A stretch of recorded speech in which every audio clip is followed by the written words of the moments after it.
오바댜 11절부터 오늘 마지막 절 21절까지 보겠습니다.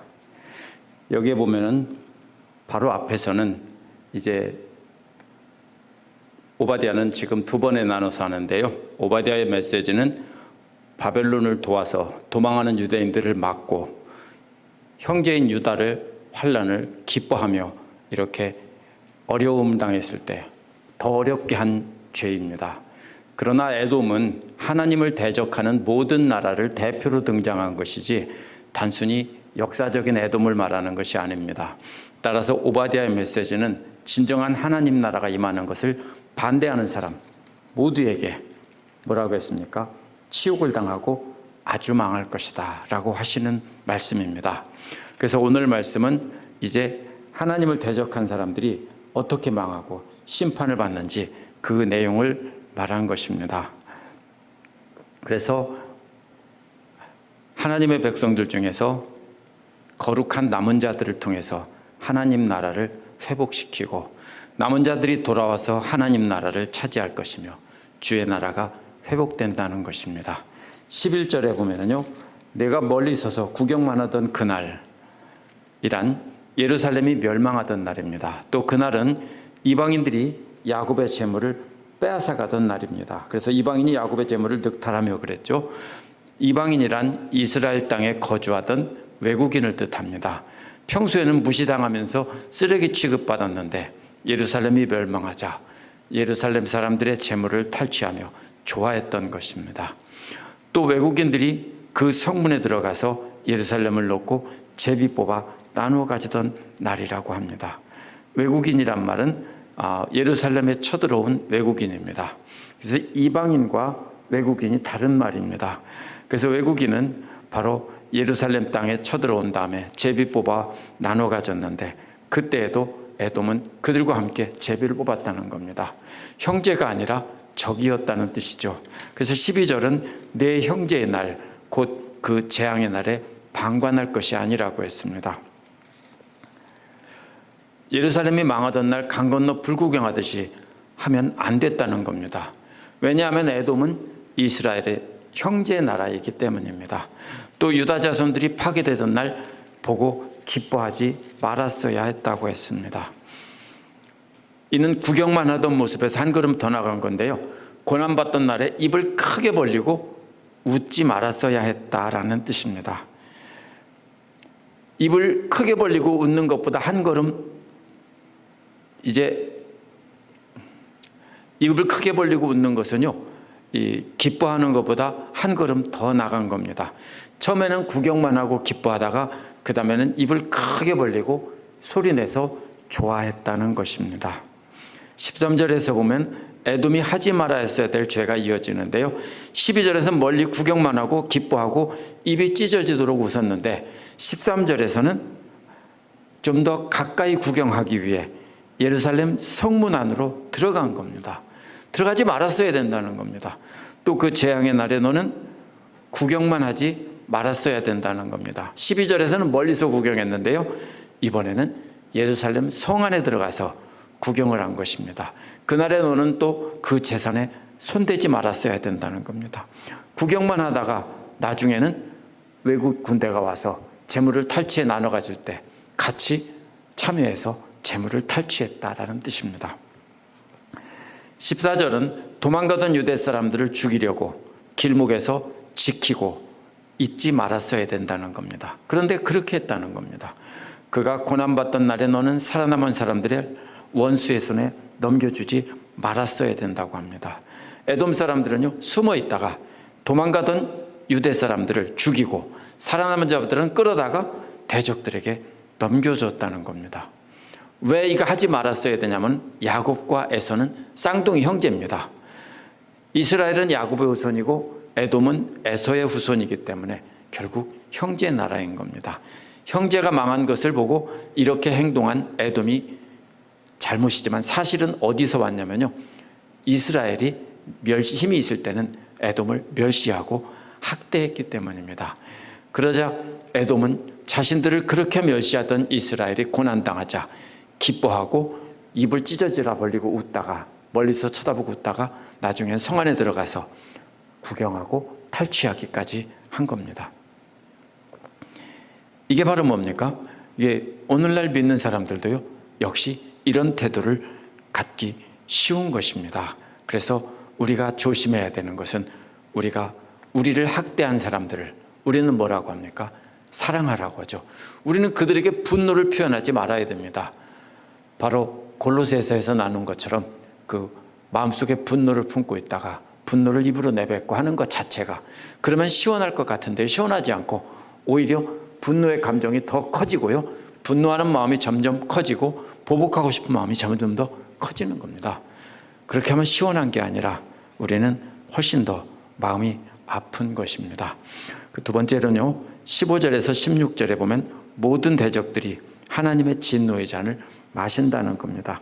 15절은 왜냐하면이라는 말로 앞에서 나온 부분과 연결이 되는데요, 왜 에돔이 형제인 유다의 고난을 기뻐하고 약탈하며 죽이고 원수에게 넘기게 되는가 하면, 그것은 모든 나라를 심판하는 여호와의 날이 가까웠기 때문입니다. 유다가 바빌론에게 망하고 에돔은 유다의 멸망을 기뻐하며 약탈하고 죽이는 것은 바로 여호와의 날이 가까웠다라는 신호라는 것입니다. 따라서 에돔으로 대표되는 모든 나라의 심판의 날이 가까웠다는 것입니다. 내가 행한 대로 너도 받을 것이라고 했습니다. 그 날이 되면 여호와께서 에돔이 유다에게 행한 것과 똑같이 갚아주신다는 겁니다. 에돔만이 아닙니다. 에돔처럼 원수에게 원수 갚은 사람들입니다. 원수에게 원수 갚고 원수가 어려움 당했을 때 도와주기보다는 기뻐하며 원수 갚은 사람들에게 똑같이 갚아주시겠다는 겁니다. 세상 사람들은 그래도 됩니다. 근데 우리 예수 믿는 사람은 그러면 안 되죠. 그 본보기가 누구냐면 바로 우리 예수님입니다. 원수까지도 사랑하라고 했잖아요. 원수가 어려움을 당하면 우리는 불쌍히 여기고 도와줘야 하는 것입니다. 근데 똑같이 기뻐하고 박수치며 그렇게 하면은 우리는 바로 마지막 날에 심판을 면치 못하는 것입니다. 왜 그렇게 합니까? 하나님의 말씀을 하나님의 말씀으로 듣지 않고 제멋대로 하나님을 믿기 때문입니다. 16절에서 너희가 내 성산에서 마신 것 같이, 거룩한 산에서 마신 것 같이, 이렇게 되어 있습니다. 원어는 내 거룩한 산에서 쓴 잔을 마셨다라고 했는데요, 마신 것 같이 이렇게 되어 있습니다. 성산, 거룩한 산이란 예루살렘 성전산을 뜻하고요, 특별히 예루살렘 성전을 뜻합니다.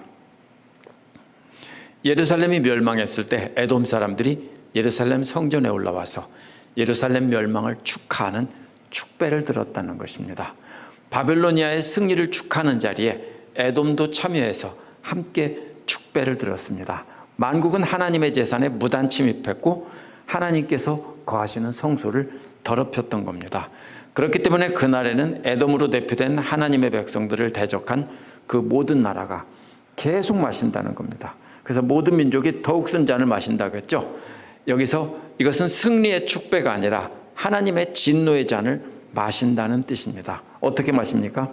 마시고 또 마신다는 것인데요, 또 삼킨다는 말은요, 삼킨다는 말이 나오는데요, 이것은 벌컥벌컥 요란한 소리를 내면서 삼킨다는 뜻입니다. 그냥 마시는 게 아닙니다. 얼마나 급한지 벌컥벌컥 꿀꺽꿀꺽 소리를 내면서 요란하게 마십니다. 하나님의 진노의 잔입니다. 그 결과 본래 없었던 것처럼 된다는 말은 하나님께서 그 모든 나라들을 완전히 파괴해서 처음부터 아예 없었던 것처럼 만드신다는 뜻입니다. 그 진노의 날이 뭡니까? 바로 예수 그리스도의 재림의 날입니다. 예수 그리스도께서 재림하시는 날에는 하나님의 백성을 대적하던 모든 나라들이 없었던 것처럼 사라지는 날입니다. 예수 믿는다고 하면서 원수를 원수로 갚고 박수치고 기뻐하며 원수가 어려움 당했을 때 승리의 축배를 드는 사람들은 바로 하나님의 진노를 받을 자들인 것입니다. 우리 주님의 오시는 날에 믿는 자들을, 참되게 믿는 자들을 대적하던 세상 모든 나라들과 그 백성들은 흔적도 없이 사라지는 겁니다. 그다음 세 번째로 17절에서 18절에 보면 남은 자들을 통해 온 세상을 심판하시는다는 내용이 나옵니다. 예레미야가 5장 18절에 보면 시온산이 황폐하며 여우가 그 안에서 논다라고 했습니다. 예루살렘이 멸망하고 시온산에 있는 성전이 폐허가 돼서 완전히 멸망한 장면이 예레미야 애가 5장 18절입니다. 하나님께서는 바벨론을 통해 유다를 치셔서 그렇게 완전히 망하게 하셨습니다. 이것은 유다의 죄 때문입니다.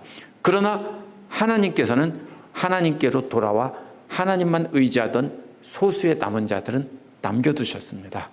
17절은 그 남은 자들이 이제 여호와의 산에 피하게 된다는 것입니다. 그래서 에돔의 산은 시온산보다 훨씬 안전하고 천혜의 요새입니다. 지금 가보아도 에돔에 있는 산이 훨씬 더 안전합니다. 사람들 보기에는 정말로 최고의 요새가 에돔 사람들이 사는 곳입니다. 하지만 그곳에서 그들은 피할 수가 없습니다. 오히려 사람들 눈으로 보기에는 아무것도 아닌 시온산, 즉 여호와의 품 안에 하나님의 남은 자들이 보호가 된다는 뜻입니다. 그 산이 거룩하다는 것은 오직 거룩한 남은 자들만이 하나님의 품 안에 피한다는 뜻입니다. 이 거룩이란 개념은 이런 것입니다. 빵이 1000개가 있는데 그 중에 하나에 똥물이 튀겼습니다. 그러면 거룩이라는 개념은 나머지는 다 거룩하고 그거 하나만 거룩하지 않은 것이 아니라 전체가 다 거룩하지 않은 겁니다. 그래서요, 이 거룩이라는 개념은 한 사람도 거룩하지 않은 사람이 그 안에 섞여 있어서는 안 되는 것입니다. 과거에는 거룩하지 못한 유대 사람들이 함께 섞여서 그 산에서 하나님께 예배를 드렸습니다. 그런데 이제는 거룩하지 못한 모든 유대 사람들은 다 망했습니다. 거룩하지 못한 에돔 사람들과 그 밖에 온 세상 모든 나라 사람들이 다 망할 것이고 다시는 그 산을 짓밟지 못한다는 것입니다. 그날에는 진정으로 하나님만 섬기는 거룩한 남은 자들만이 하나님의 산에서 피하며 거룩하신 하나님을 경배하고 찬양한다는 뜻입니다. 야곱의 집, 야곱의 족속이라는 뜻인데요. 이 자기 기업을 누린다는 것은요, 유다의 남은 자들이 자손대대로 그 땅을 물려주며 거룩하신 땅에서 하나님과 영원히 산다는 뜻입니다. 그러나 여기서 말하는 야곱의 집은 예수 그리스도를 믿음으로 구원받은 사람이고요. 이 거룩의 개념은 우리의 행위로 거룩이 아니라 예수를 믿음으로 하나님께서 그 믿는 자들을 모두 거룩하게 해주신 겁니다. 그래서 말로만 믿는다고 하고 실제로는 믿지 않는 사람들은 거룩하지 않은 사람들입니다. 그런 사람들은 단 한 사람도 하나님의 품으로 피할 수 없습니다. 18절에서 뭐라고 했습니까? 야곱의 집은 불이 되고 요셉의 집은 불꽃이 된다고 했습니다. 그러나 에서의 집은 건불이 된다고 했습니다. 야곱은 남왕국 유다의 남은 자들을 뜻하고요. 요셉 족속은 북왕국 이스라엘의 남은 자들을 뜻합니다. 그러면 무슨 뜻입니까? 모든 하나님의 백성이라는 뜻입니다. 불과 불꽃은 하나님의 심판을 뜻하는 것입니다.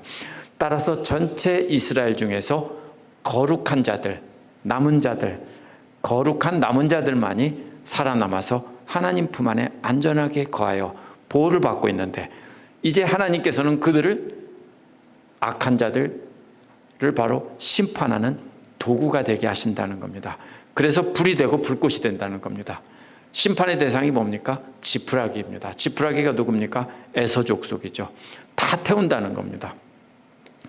에서의 집안은요, 에돔 족속을 뜻하는 말이고요. 이스라엘 백성들이 멸망했을 때 남은 자들이 있었지만 이번에는 에서의 족속이 멸망할 때는 남은 자가 없다는 겁니다. 완전히 다 망하고 다시는 회복되지 못한다는 겁니다. 여호와의 말씀이라고 했기 때문에 분명히 그렇게 되는 것입니다. 이러한 구절을 근거로 이스라엘 사람들은 자신은 그렇게 회복이 돼서 온 세상을 심판할 것이라고 말합니다. 그래서 주변 나라들을 그렇게 함부로 하고 학대하며 멸시하는 이유가 이스라엘 사람들이 바로 이러한 것을 믿기 때문입니다. 그러나 야곱 족속과 요셉 족속의 남은 자들은 혈통의 이스라엘이 절대로 아닙니다. 예수 그리스도께서 오셔서 분명히 아니라고 하셨기 때문입니다. 남은 자들이란 하나님께서 보내신 메시아이신 예수 그리스도를 믿고 그분이 가르쳐준 참된 하나님의 말씀을 마음에 새긴 자들입니다. 그 새긴 말씀을 가지고 참된 길을 벗어나려고 하는 사람들과 뒤떨어져서 따라오지 못하는 사람들을 사랑과 선행으로 자극해서 따라오게 이끄는 사람입니다. 여기서 에서 족속은요, 하나님을 대적하며 참되게 믿는 자들을 핍박하고 조롱하는 사람들의 상징입니다. 마지막으로 19절에서 21절은 남은 자들이 돌아와 하나님 나라를 다스릴 것이다 라는 것입니다. 이 오바댜의 마지막 부분은 여호와의 심판의 날에 이루어질 일들입니다. 그날은 에돔으로 대표되는 온 세상에게 심판의 날이지만 하나님의 백성들에게는 구원의 날이고 회복의 날입니다. 세번역에서 네겝 지방에서 올라온 내 백성이 에서의 산악지대를 차지한다고 했습니다. 또 평지에서 올라온 내 백성은 블레셋을 차지한다고 했고요. 베냐민은 길르앗을 차지한다고 했습니다. 세번역은 원어 그대로 잘 번역했는데 개역도 마찬가지입니다. 그런데 개역 개정은 이것을 이상하게 번역했습니다. 돌아온 남은 자들이 네겝과 평지와 블레셋을 차지한다 이렇게 번역했습니다. 그게 아니라 원어에서는 네겝에서 올라온 사람들, 평지에서 올라온 사람들이 또 돌아온 사람들이 바로 베냐민이 바로 차지한다고 한 것이지, 바로 남은 자들이 네겝과 평지와 블레셋을 차지한다는 뜻이 아닙니다. 개역 개정은 이렇게 잘못 번역했습니다. 대부분의 영어 번역들은 개역과 세번역처럼 거기에서 올라온 사람들입니다. 개역 개정에서 이렇게 다르게 번역하는 이유는요, 차지한다는 말이 19절 맨 앞에 한 번 나오고 또 그들이 에브라임들과 사마리아들을 얻을 것이며라는 말이 또 한 번 나오고 나머지에는 생략이 되어 있기 때문에 이것을 차지한다라고 한 것입니다. 그러나 이것은 바로 그곳에서 올라온 사람들입니다. 이걸 잘 보면 알 수 있습니다. 개역에서는 남방이라고 번역했고요, 세번역에서는 네겝이라고 했는 것은 이것은 이스라엘 남쪽의 네겝이라는 사막 지역을 말합니다. 근데 네겝이라는 말 자체가 남쪽이라는 말이기 때문에 개역은 남방이라고 바꾼 겁니다. 그런데 지역 이름을 바꿔서 번역하면 안 되죠. 지역 이름은 이름 그대로 불러야 되는 거죠. 그래서 그 뜻을 해석해서 번역해서 하면 안 됩니다. 그래서 이 네겝이라는 말은 사막 지역의 지명이기 때문에 원어 그대로 세번역처럼 네겝이라고 해야 됩니다. 남쪽 사막 지역이 어떤 곳이냐면요, 사람들이 살 수 없는 아주 힘든 곳이에요. 근데 그곳에 왜 가서 삽니까? 이 사람들이 적들에게 쫓겨서, 귀족들은 잡혀갔지만 일반 평민들과 하층민들은 도망가서 살 수밖에 없는데, 도망간 곳이 어디냐면 이스라엘 남쪽의 네겝의 사막 지역입니다. 거기에 아무것도 없는 지역에서 얼마나 힘들게 살았겠습니까? 그곳에서 양을 키우며 굶어 죽지 못해 사는 힘든 삶을 살고 있었습니다. 그 사람들이 에서의 산악 지역을 차지한다는 겁니다.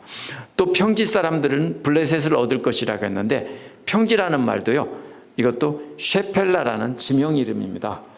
여기서 이것은 세번역은 여기서 이것을 실수했습니다.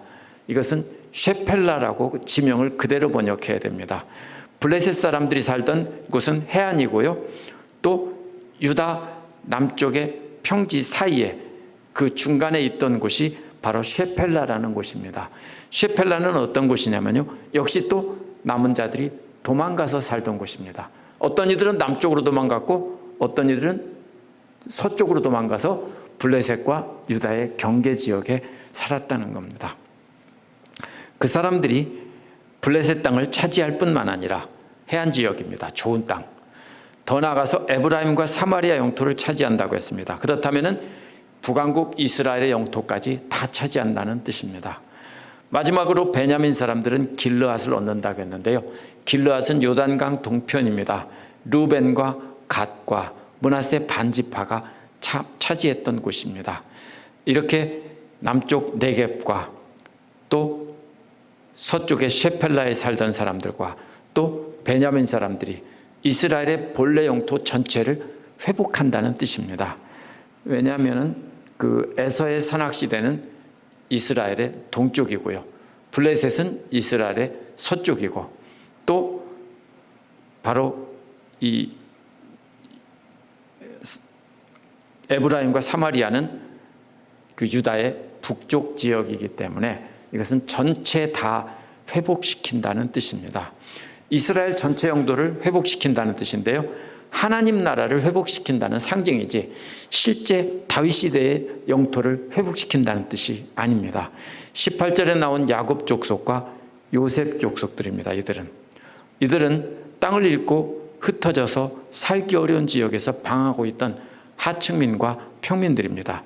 주변 나라의 억압을 받고 있었지만 포로로 잡혀가지는 않았습니다. 그들이 다시 땅을 차지한다는 겁니다. 근데 19절과는 달리 20절에서는 포로로 잡혀갔던 상류층, 지도층들이 돌아온다는 뜻입니다. 여기저기 흩어져 어려움을 겪고 살아가던 일반 평민들과 하층민만 회복되면 안 됩니다. 누가 와야 됩니까? 제사장과 지도자들과 율법학자들이 돌아와야 되죠. 그래서 그들이 돌아온다는 겁니다. 그들이 돌아와서 가나안 족속의 땅을 사르밧까지 차지한다고 했습니다. 사르밧 과부가 나오죠.